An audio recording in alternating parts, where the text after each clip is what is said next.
মুঘল বাদশাহ ঔরঙ্গজেবের পর থেকে তার পরবর্তী যারা বাদশারা হয়েছিলেন তারা সেভাবে মুঘল সাম্রাজ্যকে ধরে রাখতে পারেননি।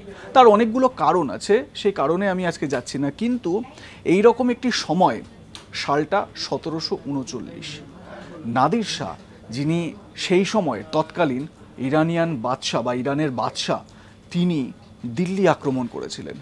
এবং দিল্লি আক্রমণ করাই শুধু নয়, তিনি মোহাম্মদ শাহ যিনি সেই সময় মুঘল বাদশাহ ছিলেন তাকে বন্দি বানিয়েছিলেন এবং দিল্লিতে হাজারে হাজারে মানুষকে খুন করেছিলেন, তার সেনাকে নির্দেশ দিয়েছিলেন খুন করার জন্য।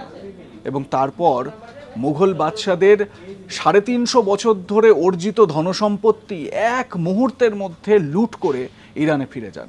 এমনকি মুঘল সম্রাটদের একদম যেটা বলা হয় যে অন্যতম একটা সৌন্দর্য, সেই তখ্ত তাউসকেও নিয়ে যান ইরানে। এই ধরনের ইন্টারেস্টিং ফ্যাক্টসের জন্য সাবস্ক্রাইব করে নিন আজ তাক বাংলা।